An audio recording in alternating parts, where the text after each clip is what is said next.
Feeling stuck? Yearning for more? You're in the right place.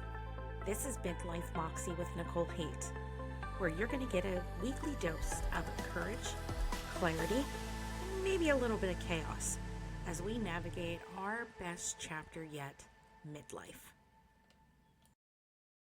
Welcome back to Midlife Moxie with Nicole Haight. I am your host, Nicole.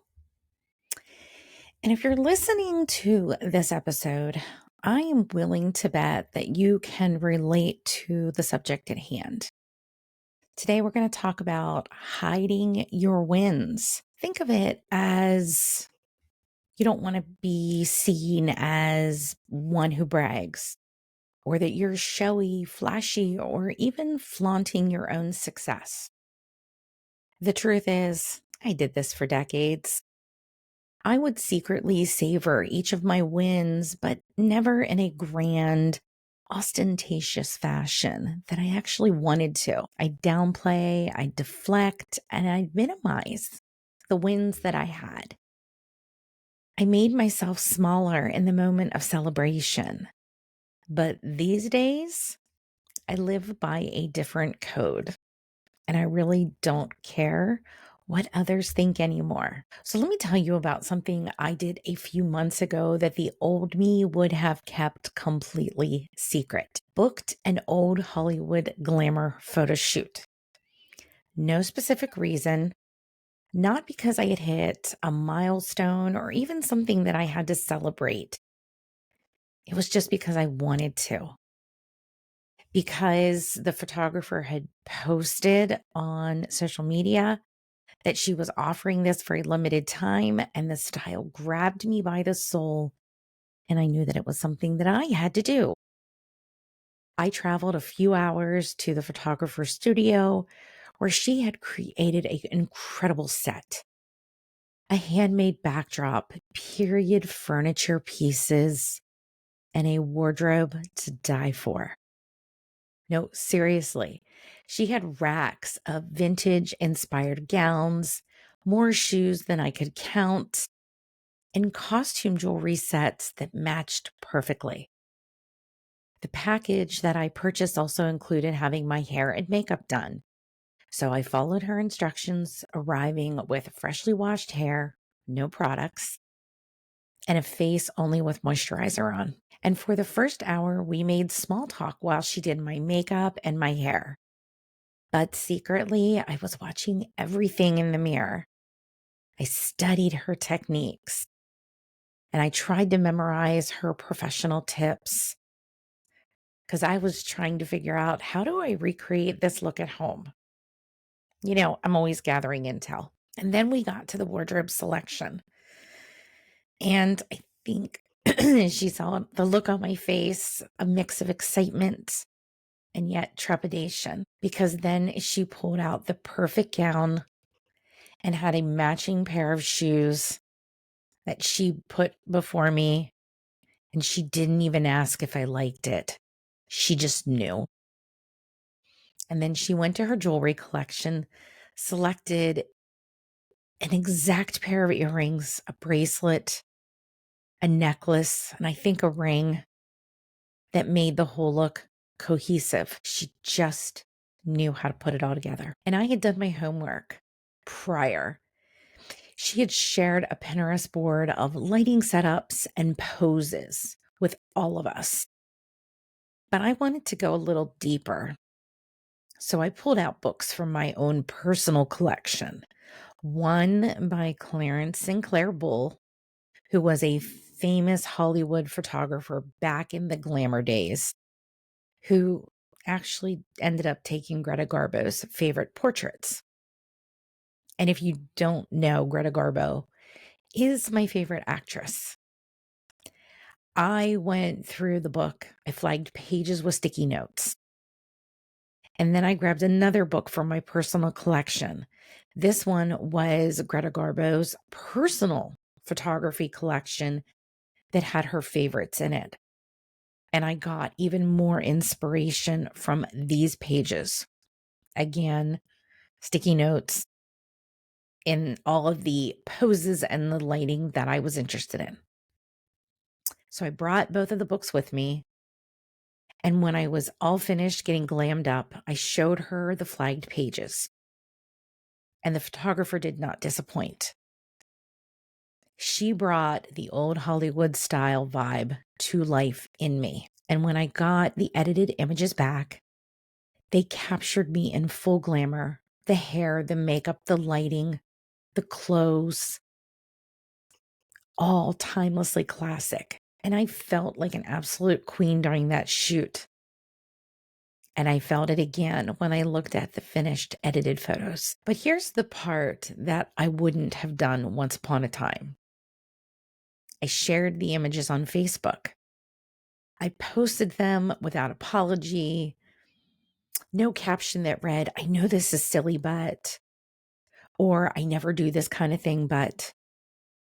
I shared the photos and my genuine excitement about them. And you know what happened? The comments came rolling in. People celebrated with me because I gave them permission by celebrating myself first. And yes, the old me would have hidden the photos, kept them on a drive on my computer. And I probably would have worried if people thought I was vain, self-absorbed, or even just trying too hard. But the new me posted them proudly because it did something that made me feel magnificent. And I'm no longer hiding that anymore. So that's a win that I'm celebrating, not just with the photo shoot itself, but my willingness to let myself be seen in my full glamour without apology. So today we're talking about celebrating your wins. And no, it's not just the big, flashy ones, but sometimes it's the quiet, revolutionary victories that are changing your life from the inside out. I'm going to talk about why it's so hard, what actually counts as a win, and how you celebrate in a way that honors your transformation. Because if you've made it to episode 30 of this podcast, if you've done any work on yourself at all, think about it. Maybe you've set some boundaries or had some difficult conversations or had a reevaluation of your entire life. You deserve to acknowledge how far you have come. So let me be honest here. Celebrating wins is hard. It feels unnatural and uncomfortable and even dangerous. And these are all indicators that the conditioning of the good girl within you has worked exactly as it's designed. The system that benefits from you being compliant does not want you to celebrate yourself. I see celebration as evidence. This is evidence that exiting all the things that are no longer true for you works. It's evidence that choosing yourself creates transformation, and evidence that selfish choices you've made were sacred. There are a few key conditioning patterns at play here, so let's talk about them. There's the don't brag programming. You were taught that acknowledging your wins is arrogant, that confident women are full of themselves. So you've learned to make yourself smaller in the moment of success to immediately deflect any recognition just to say, oh, it was nothing when it was everything. There's the moving goalpost trap, the system that trained you. Nothing is ever enough. You hit one milestone, and instead of celebrating, you immediately see the next mountain before you. You've been conditioned to focus on what's missing rather than what you've created. And this keeps you performing, producing, and never satisfied. And then there's the selfishness lie. Stopping to celebrate feels selfish when you've been everyone's everything. There's always another person who needs you, another problem to solve, another fire to put out. And celebration requires you to center yourself for a moment. And that has been labeled as indulgent, narcissistic, and yes, maybe even dangerous. And there's one that I don't hear talked about often enough, and that is the shame of your past choices. If you acknowledge just how far you've come, you also have to face how deep into the cage you were willing to go, how much you sacrificed, how small you made yourself, or maybe even how long you stayed. Celebrating your freedom means confronting the reality of what you've endured. And sometimes the shame of, how did I let it get that bad? Silences the celebration before it can even begin. Your inability to celebrate your wins is not a character flaw. It's just proof that the social conditioning has worked. Every time you minimize your wins, you're reinforcing the pattern that your achievements don't matter. Every time that you deflect recognition, you teach yourself that you're not worthy of acknowledgement. Every time you rush past celebration to move to the next goal, you abandon yourself at the moment of victory. Wins are information and they're data, and they prove that the system has lied to you. They prove that you can choose yourself and survive. They prove that the impossible exits you've made were actually your salvation. The patriarchy is deeply invested in your inability to celebrate, because celebrating women become confident women, and confident women become dangerous women, and dangerous women burn down systems that require their compliance. So what actually counts as a win? And in the context of this work, it's going to be a bit broad, but let me be very clear. It's not just promotions, accolades, or external validations. It's the pattern interrupts that you have created in your life. It's the quiet victories that no one else sees. It's the moment when you choose yourself, when conditioning is screaming at you to do the opposite. A win is not answering your mother's guilt trip text immediately. It's letting it sit for hours and then responding with a boundary instead of an apology. A win is ending the call when you're done, even though the other person is still talking. A win is telling your partner that their comment hurt you, even though your throat is closing up with fear. A win is saying no to hosting a party or an event or a family gathering, even though you may feel guilty. A win is leaving an event early because you're tired, even though it feels rude. These are the real wins. The moments that you interrupt a 20, 30, or 40-year pattern of people pleasing. These are the moments you choose your own well-being over someone else's comfort. These are the moments you act in alignment with your authentic self, even when it's terrifying. And these wins are invisible to the outside world, but they are a foundation to the new you and the new life you're building. They are evidence that you're changing and growing, and that you're becoming a woman who honors herself. So celebrating these wins isn't just a nice thing to do. It's a necessary part of the transformation process. Celebration is an evidence-gathering event. You're building a case against the voice in your head that says you're not changing, or you're not growing, or you're not making progress. And when that voice shows up next week saying you're still the same people-pleasing doormat that you've always been, you need a record of your wins to prove otherwise. Celebration also builds new neural pathways in your brain. Every time you acknowledge a win, you're reinforcing the behavior.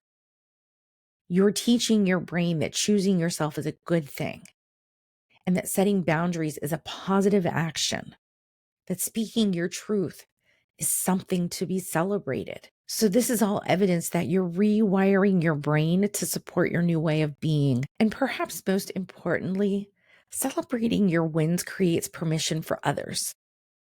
When you share your wins, you're showing other women what's possible. You're giving them evidence that they can choose themselves and survive. Your celebration becomes a beacon of hope for someone who is still trapped in conditioning that you're recovering from. Without celebration, you reinforce the pattern that your wins don't matter. At the moment of victory, you abandon yourself. You collude with a system that wants you to believe that you're not enough. So celebration is a revolutionary act of claiming your transformation as real, significant, and worthy of acknowledgement. So let's talk about the difference between moxie and arrogance when it comes to this, because good girl conditioning would want you to believe that they're the same thing. Arrogance needs to diminish others to feel big. It's comparative, competitive, and rooted in insecurity. But moxie, on the other hand, is just an honest acknowledgement without an apology. It's claiming your truth, your growth, your wins without needing to put anyone else down. It's taking up your rightful space and not taking up too much space. The good girl conditioning calls all celebration bragging because it wants to keep you small. It wants you to believe that owning your accomplishments is a flaw in your character. But you are not bragging. You're telling the truth. You're finally acknowledging the hard work that you've done to become the woman you are today. So no, that's not arrogance. That's self-respect. That's a sacred acknowledgement of your own courage. So how do you celebrate your wins in a way that feels meaningful? This is not about buying yourself flowers and taking a bubble bath, unless that genuinely honors your win. Real celebration is the practice of witnessing your own transformation and marking it as significant. Here are a few ways you can do that. Keep a written record. Keep a wins journal. A record of every time you did something that your little voice inside your head or the conditioning within you said you couldn't. Write down the full story of your big wins, not just a highlight reel, and document what it actually took to get there. This is your evidence file. There's spoken celebrations. Tell your wins out loud to people who can actually celebrate with you. Text your girlfriend, who might be a recovering good girl herself, and just let her know that you need a celebration for a minute. Allow yourself to be witnessed in your wins. This practice is special because it counteracts the isolation of good girl conditioning. Try physical celebrations, like moving your body in celebration. This could be dancing, shaking out your adrenaline. Let the celebration be physical, not just cerebral. Mark your wins with something tangible that you can see.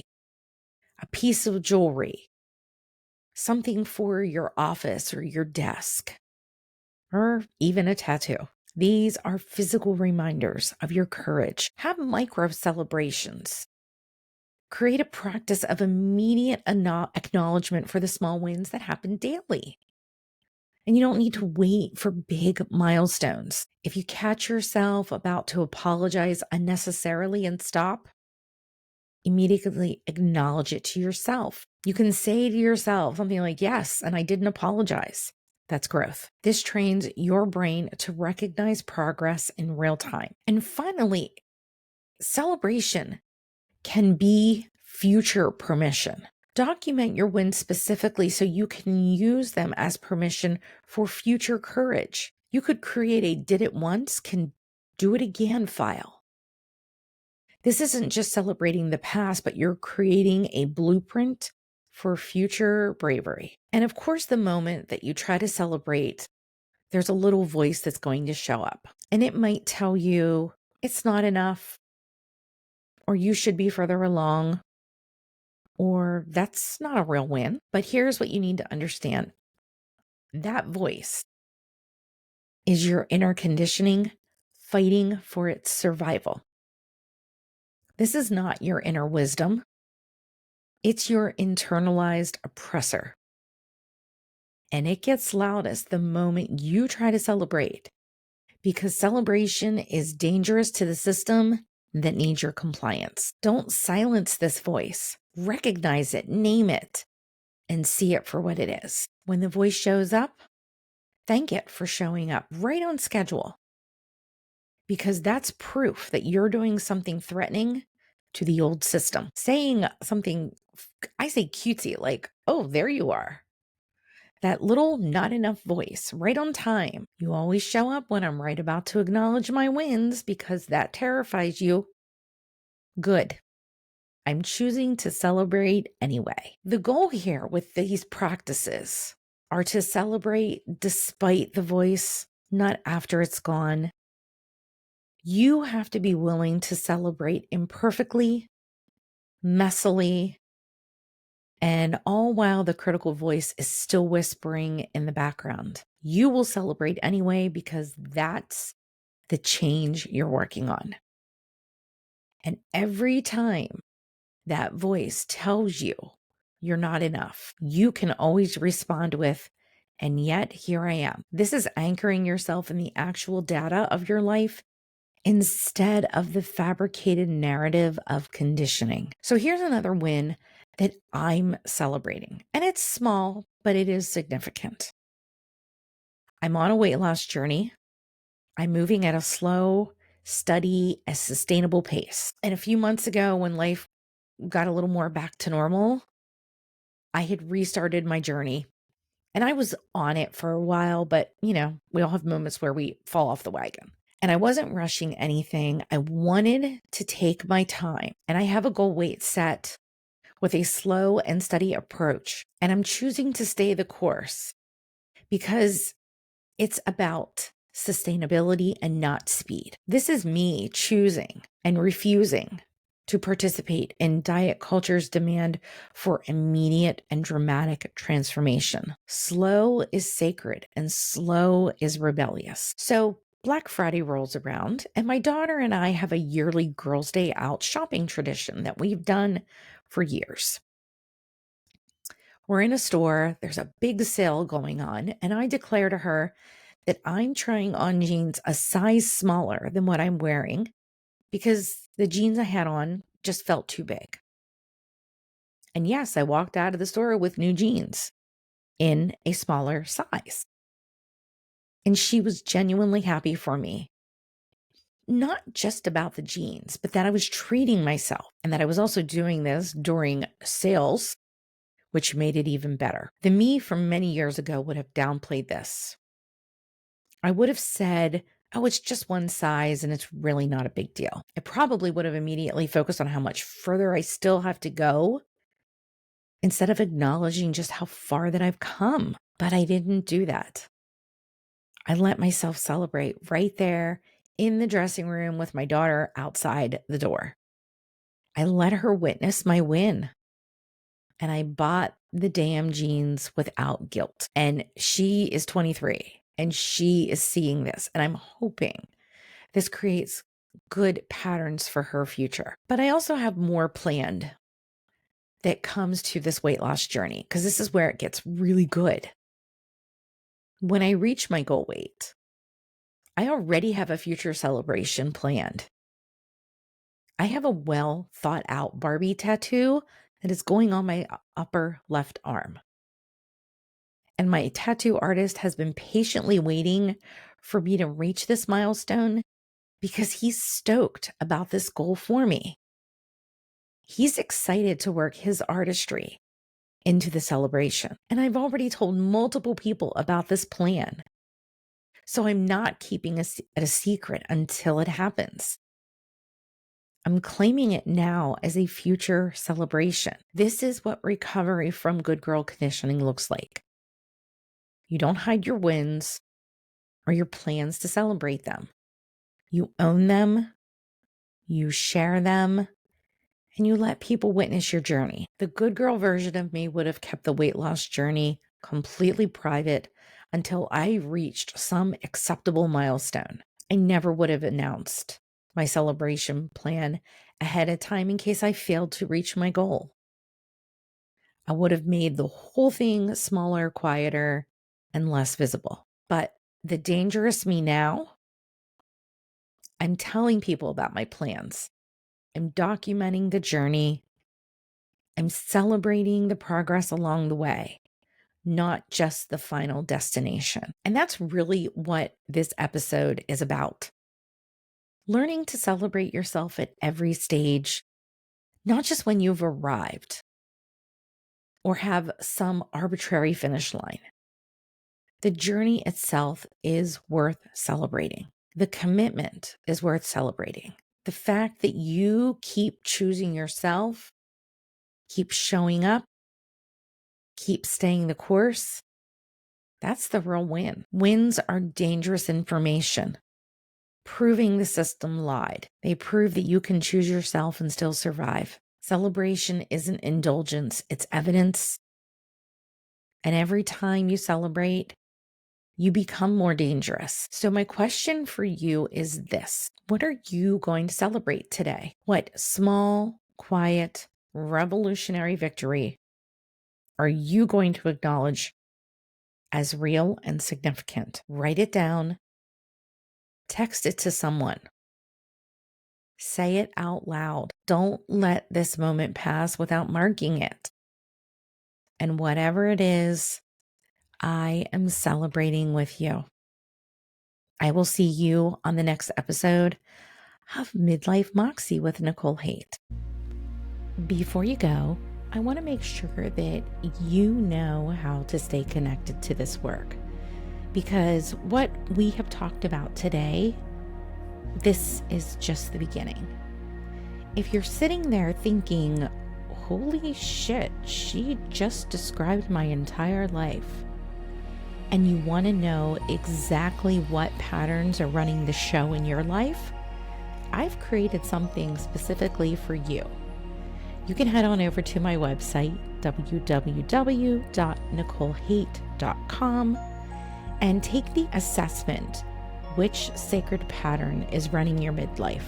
It's a free diagnostic tool that will tell you exactly where you are in your own conditioning and what your next steps should be. There's no fluff, no generic advice, just precise information about your specific patterns. Because here's the thing, you can't interrupt what you can't see. And most women are trying to change their lives without understanding the deeper nervous system conditioning that is actually driving their choices. If you want to dive deeper into these conversations and connect with other women who are also done performing their way through life, you can join my private Facebook group. Link will be in the show notes. And it's where we have conversations, real, raw, unfiltered truth about women in midlife.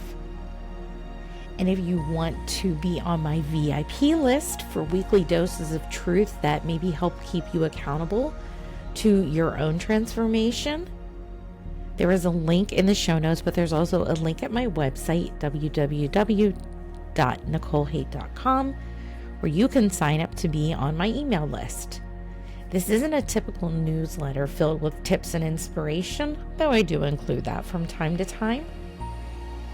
This is a newsletter where I share hard truths, insights, raw, unfiltered things that are just not socially acceptable on social media. And these awarenesses that you can take away from what I share can be a catalyst for change. So I invite you to sign up. And if you're ready to go even deeper, because you might be tired of all of this surface level work and you really want a whole system level transformation, everything you need to know about working with me is on my website, www.nicolehaight.com. I'm not a coach, and this isn't coaching, and it's not therapy, and it's sure as hell not spiritual bypassing. This is a resurrection of the nervous system. And this is for the woman who is ready to stop performing and start living. You can also follow me on Instagram, Threads, and YouTube at I am Nicole Haight, where I share reminders about conditioning and women and midlife, confronting truths, and desires that are just frankly not up for negotiation. So next week, we will continue to have discussions that likely will make some of you squirm. It is what I'm best at. But if this episode shifted something for you, do me a favor and leave a review. Not because I need an ego boost, but because there are women out there who are Googling, why do I feel invisible in my own life at 2 a.m.? And your review might be what helps them find this podcast. Your review could also be the breadcrumb that leads another woman out of performance prison and into her own resurrection. So until next week, remember, you don't need permission to want what you want. You never did. That was just conditioning dressed up as consideration. You're a woman in midlife. You don't need permission. You just need to have desires and wants and the ability to go after all of them. So stop asking and start claiming.